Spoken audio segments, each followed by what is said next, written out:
Vote नहीं डाला है। महाराजी देवी ने मतदान प्रक्रिया में भाग नहीं लिया है। सपा की तरफ से 7 विधायकों ने क्रॉस वोट किया है। सपा की तरफ से 1 विधायक गैर हाजिर रही हैं।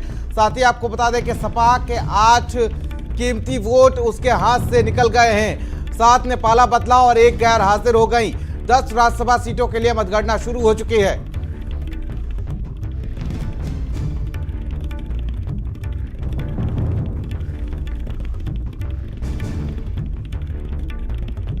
तो 7 ने पाला बदला और 1 गैर हाजिर हुई। राज्यसभा के 10 सीटों पर 395 वोट डाले गए हैं। यह बड़ी अपडेट। विधायक महाराजी देवी प्रजापति ने वोट नहीं डाला है।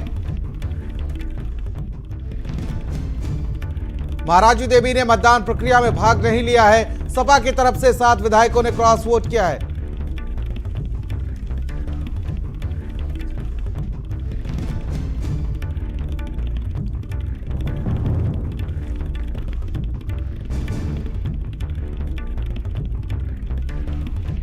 तो आज पूरी तरीके से गहमा गहमी का दिन बना रहा। राज्यसभा का रण लगातार जारी है और अब काउंटिंग चल रही है। हमारे साथ हमारे सहयोगी संदीप हमारे साथ जुड़ चुके हैं। आलोक पांडे हमारे साथ राजनीतिक विश्लेषक के तौर पर जुड़ चुके हैं। आप दोनों का बहुत बहुत स्वागत है। संदीप, जिस तरीके से अभी क्या कुछ माहौल वहां पर बना हुआ नजर आ रहा है? देखिए, बिल्कुल आज ये बात करी जा सकती है प्रियव्रत की उत्तर प्रदेश की राजनीति में कि ये बड़ा दिन है जब भारतीय जनता पार्टी ने दिखा दिया कि राजनीति जो है वो किस तरीके की होती है। समाजवादी पार्टी के 7 विधायक भारतीय जनता पार्टी के प्रत्याशी को वोट कर रहे हैं, वो भी उस मौके पर जब लोकसभा चुनाव जो है वो बेहद ही करीब है। और आज का दिन देखिए समाजवादी पार्टी को एक बड़ा डेंट पहुंचाने का काम करेगा। अगर इस समय के देखिए समय की बात करते हैं तो जो वोटिंग है, मतगणना जो है, काउंटिंग यानी वो लगातार देखिए की जा रही है। और सपा विधायक जो शर्जील इस्लाम है, ये बताया जा रहा है कि उनका जो वोट है वो इनवैलिड घोषित हो गया है। यानी समाजवादी पार्टी के पास देखिए ऑलरेडी ही जो विधायक थे 108 विधायक थे, जिसमें एक यानी अगर इरफान सोलंकी की बात करें, उन्होंने वोटिंग नहीं करी थी क्योंकि जेल में हैं। अब एक और विधायक है, इसके वोट को इनवैलिड घोषित किया गया है। इसको लेकर अभी कुछ देर पहले जो वोटिंग का जो मतदान है, काउंटिंग है, उसको भी रोका गया था। तो ये माना जाए कि समाजवादी पार्टी के लिए देखिए बहुत सारी दिक्कतें पैदा हो गई। जहां आज एक ये है कि उनका जो तीसरा प्रत्याशी है वो जरूर हारेगा। वो तीसरा प्रत्याशी देखिए कौन होगा? जया बच्चन होंगी, रामजी लाल होंगे, या फिर अगर बात करी जाए आलोक रंजन होंगे। वो 3 प्रत्याशी कौन होंगे? यानी एक प्रत्याशी को खोना और उसी के साथ साथ तमाम विधायकों को खोना। तमाम समाजवादी पार्टी के जो विधायक हैं, ये कहा जा सकता है कि वो आज राममय रूप में नजर आए। तो एक अलग तरीके की देखिए जो राजनीति है वो देखने को मिली कि भारतीय जनता पार्टी किस तरीके से समाजवादी पार्टी के खेमे में लगातार सेंधमारी कर रही थी। और देखिए भारतीय जनता पार्टी के लिए ये कुछ नया नहीं है। 8वां प्रत्याशी जो है उन्होंने उतारा ही इसीलिए था जब उनकी समाजवादी पार्टी के विधायकों से बात हुई होगी, क्योंकि भारतीय जनता पार्टी के पास देखिए अपने 252 विधायक थे। अन्य सहयोगी हम जोड़ लेते हैं तो 288 होते हैं। और सभी प्रत्याशियों को जिताने के लिए लगभग 291 वोटों की जरूरत होती, जिसमें लगभग 9 वोट इनके पास कम थे। तो ऐसे में देखिए पूरी एक वो करी गई होगी, एक पूरा जो कह सकते हैं एक्सरसाइज करी गई होगी।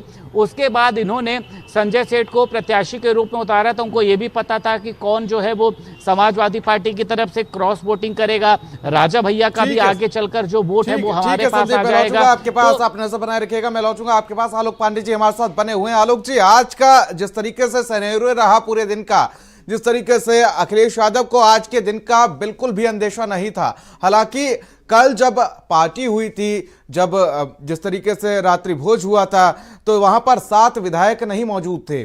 कैसे देखते हैं कि 24 का लोकसभा चुनाव कितना मुश्किल होगा? कितनी समाजवादी पार्टी की डगर जो है वो मुश्किल होती हुई नजर आ रही है?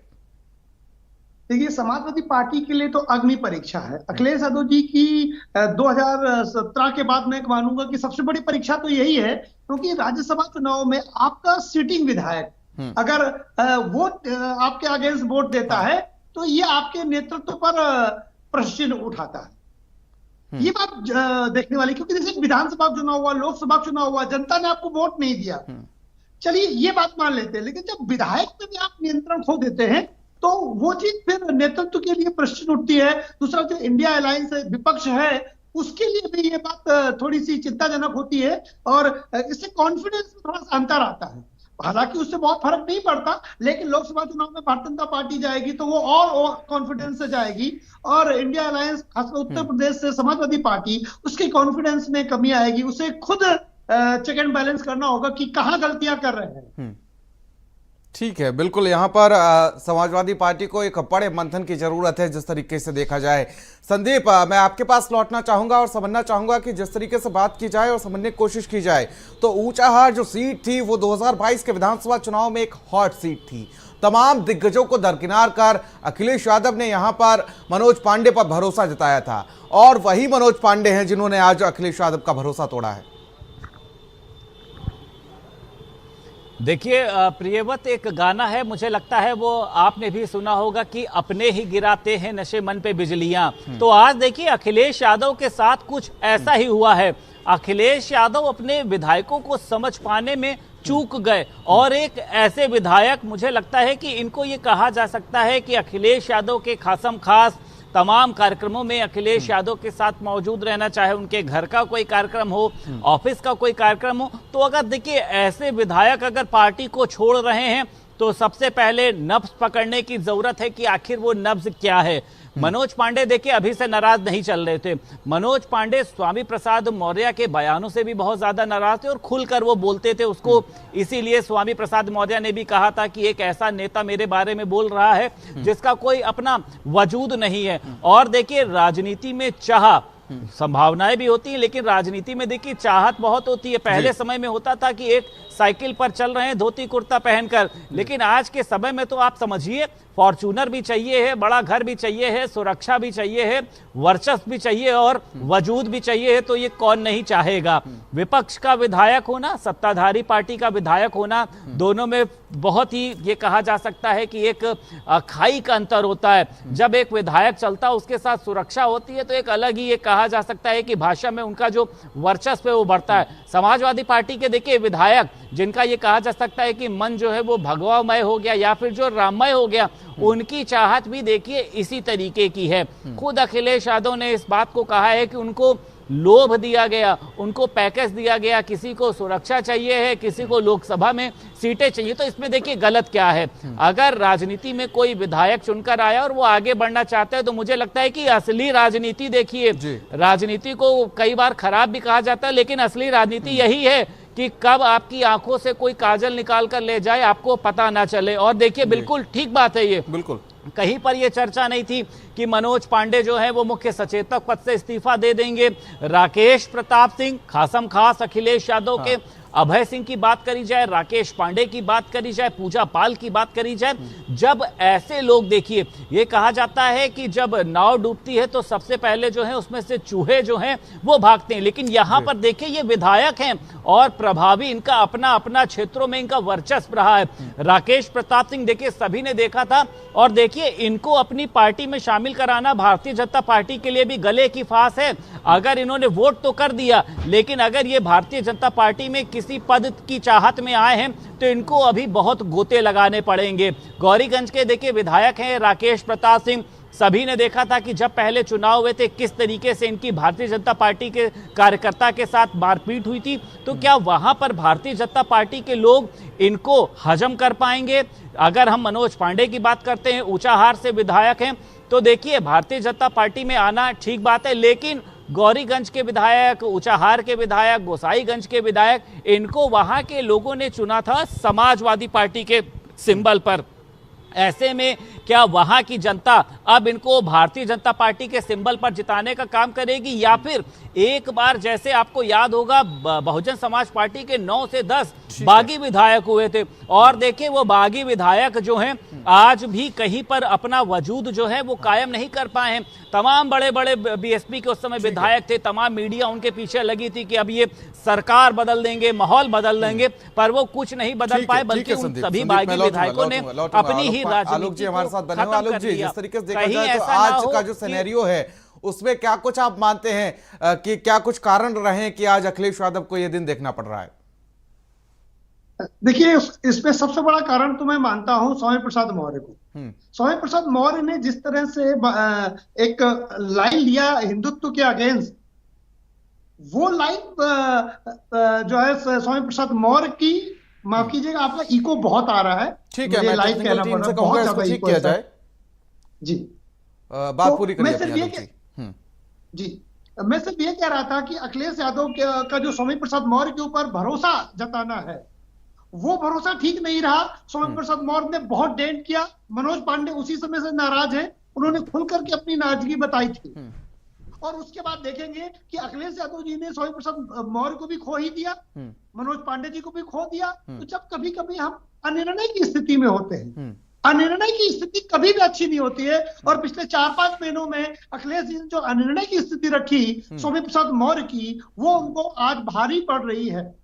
दूसरा, जो 22 जनवरी को प्रभु राम मंदिर का उद्घाटन हुआ, उसके बाद जो संपूर्ण भारत में स्वतः स्फूर्ति जागरण दिखाई दिया। ठीक है आलोक जी, मैं रोकूंगा आपको, लेकिन इसी बीच उदयवीर सिंह क्या कुछ कर रहे हैं वो सुनवा देते हैं आपको। एक बार कि समाजवादी पार्टी की 3 आपत्तियां थीं, उन आपत्तियों का संज्ञान चुनाव आयोग ने लिया है और चुनाव आयोग के यहाँ से जब निर्देश आ जाएगा, आपत्तियां का निस्तारण हो जाएगा, परमिशन मिल जाएगी, तब काउंटिंग शुरू होगी। क्या आपत्तियां क्या है? बार बार क्यों रिपीट करा दें? एक आपत्ति में एक विधायक का वोट बाहर से डाल के लाया गया। दूसरे विधायक जो पढ़े लिखे हैं, दस्तखत करते हैं, बार बार वोट डालते हैं, उनको हेल्पर से वोट डलवाया गया। इसी तरह की आपत्तियां। शुक्रिया। आ रहे हैं कि चुनाव आयोग की परमिशन होने के बाद ही जो है वो अभी काउंटिंग शुरू की जाएगी। ठीक है, आप उदयवीर सिंह जी को सुन रहे थे। ठीक है आलोक जी, मैं लौटूंगा आपके पास और अपना जवाब पूरा कीजिए। देखिए, ये तो चुनावी प्रक्रिया है, चलती रहेगी। और जो विपक्ष का दल है वो डरता रहता है कि कहीं कोई गड़बड़ी ना हो जाए। खासकर जो चंडीगढ़ चुनाव हुआ, मेयर का चुनाव हुआ, और उसमें सर्वोच्च न्यायालय को शामिल होना पड़ा उसमें। हाँ। और सर्वोच्च न्यायालय की टिप्पणी आई कि डेमोक्रेसी के खिलाफ है और मजाक है। तो उसके बाद विपक्ष डरा हुआ है, संकोच में है कि कहीं ऐसा ना हो कि हमारे जो मत पड़े उसमें भी कोई दिक्कत आ जाए। तो इसलिए विपक्ष का जागरूक होना जरूरी है। और जो ये विरोध हो रहा है, जो चुनाव प्रक्रिया डिले हो रही है, ये लोकतंत्र का हिस्सा, इसमें कोई भी किसी को डाउट नहीं होना चाहिए। विपक्ष अपना काम कर रहा है, अगर उसे एक वोट का भी डाउट है तो डाउट क्लियर होना चाहिए। ठीक है, मैं लौटूंगा आपके पास। संदीप हमारे सहयोगी हमारे साथ बने हुए हैं। संदीप, अभी वहां पर क्या कुछ नजारा देखने को मिल रहा है, क्या कुछ वहां की तस्वीरें हैं? जिस तरीके से वोटिंग रुकवाई गई कुछ देर के लिए और फिर से वोटिंग कितनी देर में शुरू होगी?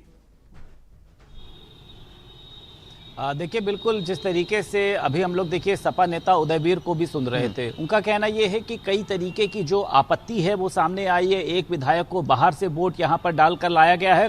जब तक इन आपत्तियों को ठीक नहीं किया जाएगा तब तक जो है वो काउंटिंग शुरू नहीं की जाएगी। यानी अब से कुछ सेकंड पहले का ही उदयवीर का ये बयान है, तो इसका मतलब काउंटिंग को अभी रोका गया है। अब आपत्तियों को देखिए दूर किया जाएगा, तमाम वहां पर जो अधिकारी हैं वो मौजूद हैं। तो देखिए, भारतीय जनता पार्टी ने, मुझे लगता है कि प्रियव्रत आज जिस तरीके का जो एक नया प्रयोग किया है वो समाजवादी पार्टी को भी देखिए हजम नहीं हो रहा है। खुद शिवपाल यादव देखिए इस दौरान बहुत ही ज्यादा नाराज नजर आए और उन्होंने ये कहा कि कोई बात नहीं, सत्ता जब बदलेगी तब इन पर कार्रवाई की जाएगी। उन्होंने एक ट्वीट भी किया जो इन विधायकों को ये बात दर्शाता है कि शायद उन्होंने देखिए किसी तरीके की गलती करी है। देखिए, सभी को वो नाम पता है अपर्णा यादव को। अपर्णा यादव ने भी देखिए एक तरीके से अपने पार्टी से जो है उन्होंने एकदम अलग होकर भारतीय जनता पार्टी की सदस्यता ली थी और आज देखिए भारतीय जनता पार्टी की नेत्री के रूप में ही हैं। कई बार ये खबर सामने आई कि उनको कैंट से चुनाव लड़ाया जा सकता है, विधानसभा से या कहीं पर भेजा जा सकता है। लेकिन देखिए, भारतीय जनता पार्टी कहा जाता है कि एक तरीके से ये गहरा समुद्र है और इसमें बहुत गोते लगाने के बाद ही आप अपनी नैया को पार कर सकते हैं। आज विधायकों का देखिए मन जरूर बदला है, समाजवादी पार्टी इनके ऊपर कार्रवाई भी करेगी, लेकिन क्या ये विधायक भारतीय जनता पार्टी में खुले मन से आ पाएंगे? क्योंकि देखिए, एक भारतीय जनता पार्टी की विचारधारा, एक समाजवादी पार्टी की विचारधारा, दोनों में देखिए बहुत फर्क है और दोनों के वोटर्स में भी, जो दोनों को एक दूसरे जो जनता पसंद करती है उनमें भी बहुत फर्क है। तो क्या समाजवादी पार्टी के विधायकों को भारतीय जनता पार्टी का वोटर उतना पसंद करेगा? कहीं ऐसा ना हो कि समाजवादी पार्टी के जो विधायक हैं वो ना इधर के रहे और ना फिर उधर के रहे। का जिस चुनाव है, तरीके से किस तरीके घटनाक्रम का रहा, जो उनको 8 क्रॉस वोट्स पड़े हैं, इस पर राम मंदिर का मुद्दा जो है वो कितना हावी रहा। क्योंकि जिस तरीके से हमने कई विधायकों को सुना जिन्होंने अपना हृदय परिवर्तन किया, उन्होंने साफ तौर पर कहीं जय श्री राम शेयर किया, जय श्री राम के नारे लगाते हुए नजर आए। किस तरीके से देखते हैं, क्या कुछ असर रहा, क्या इसका असर 2024 के लोकसभा चुनाव में भी देखने को मिलेगा? ये प्रश्न मुझसे है संदीप। देखिए बिल्कुल प्रियव्रत, जिस तरीके से आपने प्रभु श्री राम का नाम लिया है, तो देखिए ये समझा जा सकता है कि भगवान का अपमान करने वाले कभी कहाँ खुश रह पाए हैं। और देखिए कोई भी हो, समाजवादी पार्टी ने देखिए जिस तरीके से विधानसभा के अंदर प्रभु श्री राम के नाम को लेकर कई तरीके के सवाल खड़े किए थे। अखिलेश यादव ने खुद कहा था कि मैं वहां पर दर्शन करने अपने मन से जाऊंगा। समाजवादी पार्टी का कोई विधायक देखिए दर्शन करने नहीं गया था। और जब प्रभु श्री राम के नाम के मंदिर को लेकर एक धन्यवाद ज्ञापन हुआ तो उसमें लगभग 12 से 14 विधायकों ने अपना विरोध दर्ज कराया, उनको लेकर एक जो बजट लाया गया था। तो ये कहा जा सकता है कि देखिए प्रभु श्री राम का जो नाम है वो सभी विधायकों के अंदर था, लेकिन अपने पार्टी के नेतृत्व के चलते वो लोग उसको सामने नहीं ला पा रहे। संदीप, मैं रोकना चाहूंगा आपको, लेकिन इसी बीच एक बड़ी जानकारी सामने आ रही है। पूर्व सपा एमएलसी उदयवीर सिंह का बयान सामने आया है। ये बड़ी